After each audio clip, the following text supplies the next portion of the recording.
എല്ലാ വിദ്യാർത്ഥികൾക്കും പുതിയൊരു വീഡിയോയിലേക്ക് സ്വാഗതം. ഈ വർഷത്തെ SSLC പരീക്ഷയുടെ റിസൾട്ട് എപ്പോഴായിരിക്കും? അതുപോലെ തന്നെ എല്ലാ വിഷയങ്ങൾക്കും CE മാർക്ക് ആഡ് ചെയ്യുമോ?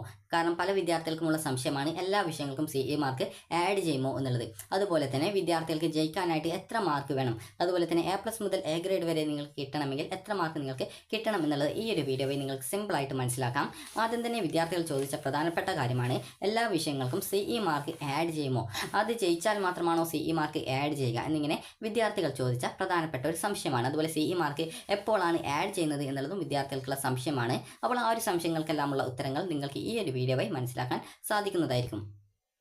അപ്പോൾ വിദ്യാർത്ഥികൾ ആദ്യം തന്നെ മനസ്സിലാക്കേണ്ട കാര്യം എന്ന് പറയുന്നത് നിങ്ങൾക്ക് 10 വിഷയങ്ങളാണ് ഈ ഒരു 10ാം ക്ലാസ്സിലുള്ളത്. അപ്പോൾ 10 വിഷയങ്ങൾ എന്ന് പറയുമ്പോൾ നിങ്ങൾക്ക് ഒന്നാം ഭാഷയുടെ പേപ്പർ 1, അതുപോലെ തന്നെ അതായത് ഒന്നാം ഭാഷയുടെ പേപ്പർ 1, അതുപോലെ ഒന്നാം ഭാഷ പേപ്പർ 2, അതുപോലെ തന്നെ രണ്ടാം ഭാഷ ഇംഗ്ലീഷ്, മൂന്നാം ഭാഷ ഹിന്ദി ഓർ ജനറൽ നോളജ്, അതുപോലെ സോഷ്യൽ സയൻസ്, ഊർജ്ജതന്ത്രം, അതുപോലെ രസതന്ത്രം, ജീവശാസ്ത്രം, ഗണിതശാസ്ത്രം, ഇൻഫർമേഷൻ ടെക്നോളജി എന്നിങ്ങനെ ടോട്ടൽ 10 സബ്ജക്റ്റുകളാണ് നിങ്ങൾക്കുള്ളത്. അപ്പോൾ ഈ ഒരു 10 സബ്ജക്റ്റുകൾക്കും CE മാർക്ക് ഉണ്ട്. അപ്പോൾ ഈ ഒരു CE മാർക്ക് എല്ലാ വിഷയങ്ങൾക്കും നിങ്ങൾക്ക് ആഡ് ചെയ്യും. ഈ ഒരു CE മാർക്ക് ഉൾപ്പെടെയാണ് നിങ്ങൾ ജയിച്ചിട്ടുണ്ടോ ഇല്ലയോ എന്നുള്ളത് നോക്കുന്നത്. CE മാർക്ക് ഉൾപ്പെടെയുള്ള മാർക്ക് ടോട്ടൽ നോക്കുന്ന സമയത്ത് ഗ്രേഡ് നിങ്ങൾക്ക് D+ ഗ്രേഡ് കിട്ടിയിട്ടുണ്ടോ എന്നുള്ളതാണ് നോക്കുക. അങ്ങനെ D+ കിട്ടിയിട്ടുണ്ട് എങ്കിൽ നിങ്ങൾ ആ ഒരു സബ്ജക്റ്റ് ജയിക്കുന്നതാണ്. അതോ അതിന് മുകളിലോ കിട്ടുകയാണെങ്കിൽ നിങ്ങൾ ആ ഒരു സബ്ജക്റ്റ് ജയിക്കുന്നത് ആയിരിക്കും. അതുകൊണ്ട് തന്നെ എല്ലാ വിദ്യാർത്ഥികൾക്കും CE മാർക്ക് ഉണ്ട്. അപ്പോൾ നിങ്ങൾക്ക് ഈ ഒരു ഇംഗ്ലീഷ്, അതുപോലെ തന്നെ സോഷ്യൽ സയൻസ്, അതുപോലെ തന്നെ ഗണിതശാസ്ത്രം, ഈ ഒരു 3 വിഷയങ്ങൾക്ക് 20 മാർക്കാണ് CE മാർക്കായിട്ട് വരുന്നത്. ബാക്കി വിഷയങ്ങൾക്ക് 10 മാർക്കാണ് CE മാർക്കിനത്തിൽ വരുന്നത്. അപ്പോൾ അതുകൊണ്ട് തന്നെ എല്ലാ വിഷയങ്ങൾക്കും CE മാർക്ക് ഉള്ളത് കൊണ്ട് തന്നെ എല്ലാ വിദ്യാർത്ഥികളും SSLC പരീക്ഷയിൽ ജയിക്കുന്നതാണ്. അതുകൊണ്ട് തന്നെ തോൽക്കുമെന്ന പേടി നിങ്ങൾക്ക് ആവശ്യമില്ല. അതുപോലെ തന്നെ നിങ്ങൾ അഥവാ തോൽക്കുകയാണെങ്കിൽ തന്നെ നിങ്ങൾക്ക് SSLC സേ പരീക്ഷയ്ക്ക് അപേക്ഷിച്ച് നിങ്ങൾക്ക് സേ പരീക്ഷ ജൂണിൽ എഴുതാവുന്നതാണ്. നിങ്ങളുടെ SSLC റിസൾട്ട് പ്രസിദ്ധീകരിക്കുക ഏകദേശം മെയ് 2-ാം തീയതിയോടെ ആയിരിക്കും. അപ്പോൾ ഏകദേശം മെയ് 2-ാം തീയതിയോടെ തന്നെ നിങ്ങളുടെ റിസൾട്ട് നിങ്ങൾക്ക് പ്രതീക്ഷിക്കാവുന്നതാണ്.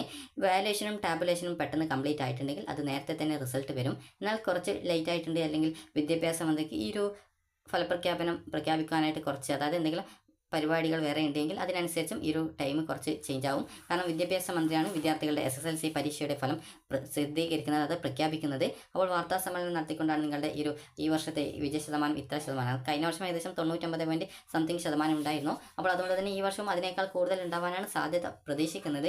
അപ്പോൾ അതുകൊണ്ട് തന്നെ എല്ലാ വിദ്യാർത്ഥികളും ജയിക്കുമെന്നാണ് പ്രതീക്ഷിക്കുന്നത്. അതുകൊണ്ട് തന്നെ വിദ്യാർത്ഥികൾ ഒട്ടും പേടിക്കേണ്ട ആവശ്യമൊന്നുമില്ല. അതുകൊണ്ട് തന്നെ നിങ്ങൾ ജയിക്കുമെന്നുള്ള കാര്യത്തിൽ പേടി വേണ്ട. അപ്പോൾ നിങ്ങളുടെ റിസൾട്ട് പ്രഖ്യാപിക്കുന്നത് അത് പ്രസിദ്ധീകരിക്കുന്നത് ഈ ഒരു രീതിയിലാണ് നിങ്ങളുടെ മാർക്ക് ഉണ്ടാവുക. അതായത് നിങ്ങൾക്ക് എഴുതിയിട്ട് ലഭിച്ച മാർക്കിനാണ് TE മാർക്ക് എന്ന് പറയുന്നത്. ഈ ഒരു മാർക്കും അതുപോലെ തന്നെ CE മാർക്കുമാണ് ആഡ് ചെയ്യുക. അതുപോലെ നിങ്ങൾക്ക് ഗ്രേസ് മാർക്ക് എന്തെങ്കിലും ഉണ്ടെങ്കിൽ അതുകൂടി ഇതിനോടൊപ്പം ആഡ് ചെയ്തിട്ടാണ് ടോട്ടലായിട്ട് നിങ്ങളുടെ ഗ്രേഡ് കണക്കാക്കുന്നത്. അപ്പോൾ നിങ്ങൾക്ക് ഗ്രേസ് മാർക്ക് ഏതെങ്കിലും സബ്ജക്റ്റുകൾക്ക് ആഡ് ചെയ്തിട്ടുണ്ടെങ്കിൽ നിങ്ങൾക്ക് അത് നിങ്ങളുടെ SSLC റിസൾട്ടിൽ നിങ്ങൾക്ക് കാണാൻ പറ്റും. SSLC റിസൾട്ടിൽ അതിൻ്റെ പ്രിൻ്റ് ഔട്ടിൽ നിങ്ങൾക്ക് കാണാം ഗ്രേസ് മാർക്ക് അവാർഡഡ് എന്ന് പറഞ്ഞുകൊണ്ട് നിങ്ങൾക്ക് ഗ്രേസ് മാർക്ക് കിട്ടിയിട്ടുണ്ടെങ്കിൽ അവിടെ അങ്ങനെ കാണിക്കുന്നതാണ്. അത് ഗ്രേസ് മാർക്ക് അവാർഡഡ് എന്ന് പറഞ്ഞുകൊണ്ട് നിങ്ങളുടെ SSLCയുടെ റിസൾട്ടിലും സർട്ടിഫിക്കറ്റിലും അത് കൃത്യമായിട്ട് കാണിക്കും. അപ്പോൾ നിങ്ങളുടെ റിസൾട്ട് ഈ ഒരു രീതിയിലാണ് വരിക. അപ്പോൾ ഈ ഒരു വാല്യുവേഷൻ എന്താണ് എന്നുള്ളത് പറയാം. വാല്യുവേഷൻ എന്നതുകൊണ്ട് ഉദ്ദേശിക്കുന്നത് നിങ്ങളുടെ SSLCയുടെ പേപ്പർ വാല്യുവേഷൻ ചെയ്യുന്നതാണ്. അതായത് നിങ്ങളുടെ ആ ഒരു പേപ്പർ പരിശോധിച്ച് നിങ്ങൾ എഴുതിയ ആൻസർ കറക്റ്റ് ആണോ, എന്തെങ്കിലും തെറ്റുണ്ടോ, അതിന് എത്ര മാർക്ക് നൽകാം എന്നിങ്ങനെയുള്ള കാര്യങ്ങളൊക്കെ പരിഗണിച്ച് നിങ്ങൾക്ക് ഓരോ ക്വസ്റ്റ്യൻ്റെ ആൻസറിനും മാർക്ക് നൽകും. അങ്ങനെ മാർക്ക് നൽകിയിട്ട് ടോട്ടൽ കൂട്ടിയിട്ട് നിങ്ങൾക്ക് ഒരു ഇത്ര ടോട്ടൽ മാർക്ക് ഉണ്ടാവും. അങ്ങനെ ആ ഒരു ടോട്ടൽ മാർക്ക് ഏത് ഗ്രേഡിലാണ് വരുന്നത് എന്ന് കൃത്യമായിട്ട് രേഖപ്പെടുത്തും. അപ്പോൾ ഈ ഒരു രേഖപ്പെടുത്തിയിട്ടുള്ള കാര്യങ്ങളൊക്കെ സിസ്റ്റത്തിലേക്ക്, അതായത് സോഫ്റ്റ്വെയറിലേക്ക് അതായത് ഈ ഒരു പരീക്ഷയുടെ ആ ഒരു മാർക്കും കാര്യങ്ങളൊക്കെ എൻ്റർ ചെയ്യാനായിട്ട് ഒരു പ്രത്യേക സോഫ്റ്റ്വെയർ ഉണ്ടാവും. ആ ഒരു സോഫ്റ്റ്വെയറിലേക്ക് അത് മാർക്കുകൾ എൻ്റർ ചെയ്ത് നൽകുകയാണ് ചെയ്യുക. ഇങ്ങനെ മാർക്കുകളൊക്കെ നൽകിയ ശേഷം നിങ്ങളുടെ ആ ഒരു രജിസ്റ്റർ നമ്പർ അതിലേക്ക് നിങ്ങൾക്ക് ഇത്ര CE മാർക്ക് ഉണ്ട് എന്ന്, ഇന്ന സബ്ജക്റ്റിന് CE മാർക്ക് ഉണ്ട് എന്ന് പറഞ്ഞുകൊണ്ട്, അതായത് ഇന്ന സബ്ജക്റ്റിന് ഇത്ര മാർക്ക് വെച്ച് CE മാർക്ക് ഉണ്ട് എന്ന് പറഞ്ഞുകൊണ്ട് രേഖപ്പെടുത്തിയിട്ട് സ്കൂളിൽ നിന്ന് എൻ്റർ ചെയ്ത ഡാറ്റാസ് ഉണ്ടാവും. അപ്പോൾ ഡാറ്റാസ് എന്ന് പറയുമ്പോൾ നിങ്ങളുടെ ഈ ഒരു 10 വിഷയങ്ങൾക്ക് എത്ര മാർക്കാണോ CE മാർക്ക് ഓരോ വിഷയത്തിനും നിങ്ങൾക്ക് നൽകിയിട്ടുള്ളത് അത് ഓരോ വിദ്യാർത്ഥികളുടെയും രജിസ്റ്റർ നമ്പറിൽ കൃത്യമായിട്ട് അത് അപ്ലോഡ് ചെയ്തിട്ടുണ്ടാകും നിങ്ങളുടെ സ്കൂളിൽ നിന്ന്. അത് ഓൾറെഡി സ്കൂളിൽ നിന്ന് ഈ ഒരു CE മാർക്കൊക്കെ നൽകിയിട്ടുണ്ട്. അതുകൊണ്ട് തന്നെ എല്ലാ വിദ്യാർത്ഥികൾക്കും ഈ ഒരു 10 വിഷയങ്ങൾക്കും CE മാർക്ക് ഉണ്ട്. അപ്പോൾ ഈ ഒരു CE മാർക്ക് ഉൾപ്പെടെ ടോട്ടൽ കൂട്ടിയിട്ടാണ് നിങ്ങൾക്ക് ഈ ഒരു, അതായത് 10 മാർക്കല്ല, ഇത് 10 വിഷയമാണ്. 10 സബ്ജക്റ്റിന് CE മാർക്ക് ഓൾറെഡി വെബ്സൈറ്റ് വഴി അത് ആ സോഫ്റ്റ്വെയർ വഴി സ്കൂളിൽ നിന്ന് അപ്ലോഡ് ചെയ്തിട്ടുണ്ടാവും. അങ്ങനെ നിങ്ങൾക്ക് എല്ലാവർക്കും ഈ ഒരു CE മാർക്ക് ഉണ്ടാവും. അപ്പോൾ അതുകൊണ്ട് തന്നെ ഒട്ടും പേടിക്കേണ്ടതില്ല. അങ്ങനെ ഈ ഒരു പിന്നീട് വാല്യുവേഷൻ കംപ്ലീറ്റ് ചെയ്ത് കഴിഞ്ഞാൽ പിന്നീട് ടാബുലേഷൻ വർക്കാണ്.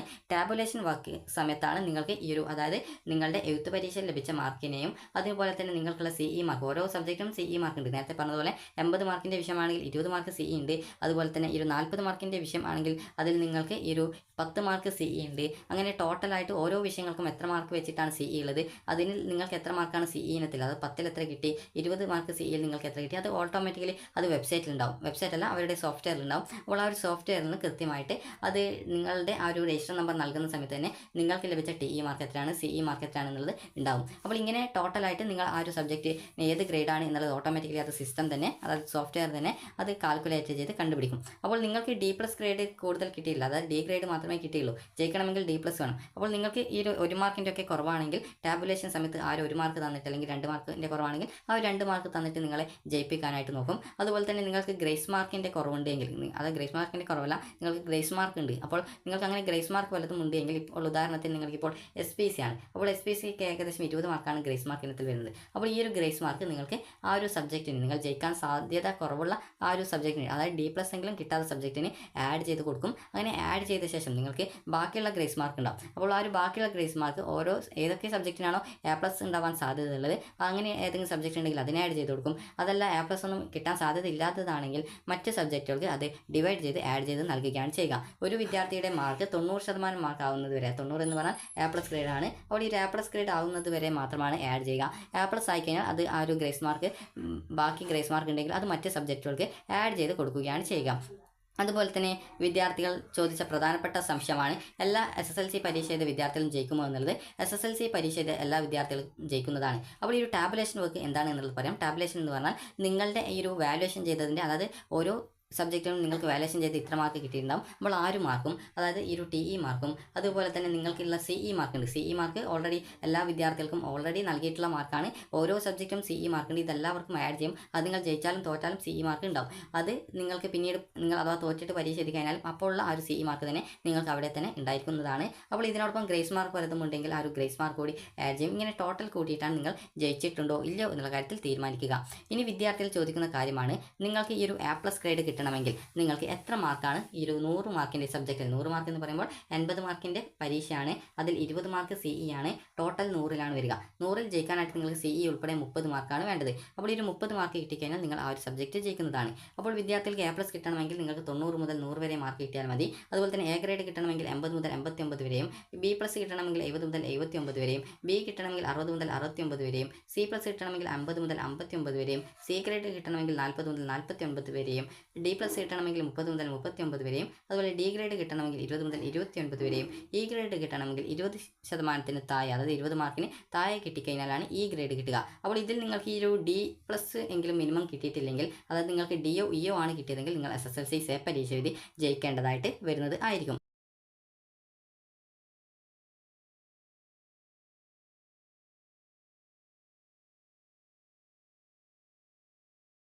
അപ്പോൾ 40 മാർക്കിൻ്റെ വിഷയം ആണെങ്കിൽ വിദ്യാർത്ഥികൾക്ക് മാർക്ക് വാങ്ങിക്കേണ്ടത് എന്ന് പറയുമ്പോൾ 40 മാർക്കിനോടൊപ്പം 10 മാർക്ക് CE ഉണ്ട്. ടോട്ടൽ 50ലാണ് മാർക്ക് വരിക. അപ്പോൾ 50ൽ നിങ്ങൾക്ക് എത്ര മാർക്ക് കിട്ടിയാലാണ് A+ കിട്ടുക എന്നുള്ള കാര്യവും അതുപോലെ മറ്റ് ഗ്രേഡുകൾ കിട്ടുക എന്നുള്ള കാര്യം നോക്കാം. 45 മുതൽ 50 വരെ മാർക്ക് കിട്ടിയാലാണ് A+ ഗ്രേഡ് കിട്ടുക. 40 മുതൽ 44 വരെ കിട്ടിയാലാണ് A ഗ്രേഡ് കിട്ടുക. അതുപോലെ 35 മുതൽ 39 വരെ മാർക്ക് കിട്ടിയാൽ B+ഉം, 30 മുതൽ 34 വരെ B ഗ്രേഡും, 24 മുതൽ 29 വരെ C+ ഗ്രേഡും, 20 മുതൽ 24 വരെ C ഗ്രേഡും, 15 മുതൽ 19 വരെ D+ ഗ്രേഡുമാണ് കിട്ടുക. അതുപോലെ 10 മുതൽ 14 വരെ D ഗ്രേഡും, 0 മുതൽ 9 വരെ മാർക്ക് കിട്ടിക്കഴിഞ്ഞാൽ നിങ്ങൾക്ക് ഈ ഗ്രേഡുമാണ് കിട്ടുക. ഇതിൽ നിങ്ങൾ മിനിമം D+ ഗ്രേഡെങ്കിലും നിങ്ങൾ നേടിയിട്ടില്ലെങ്കിൽ SSLC പരീക്ഷയിൽ തോൽക്കുകയും പിന്നീട് SSLCയുടെ സേ പരീക്ഷ എഴുതി ജയിക്കേണ്ടതായിട്ടും വരുന്നതായിരിക്കും. വിദ്യാർത്ഥികൾ ശ്രദ്ധിക്കേണ്ട കാര്യം, SSLC പരീക്ഷയിൽ ആരും അങ്ങനെ തോൽക്കാറില്ല. അതുകൊണ്ട് തന്നെ തോൽക്കുമെന്നുള്ള പേടിയും നിങ്ങൾക്ക് ആവശ്യമില്ല. അപ്പോൾ വിദ്യാർത്ഥികൾക്ക് ഈ ഒരു വീഡിയോ ഉപകാരപ്രദമായിട്ടുണ്ടെങ്കിൽ ലൈക്ക് ചെയ്യുക, ഷെയർ ചെയ്യുക. Thank you for watching.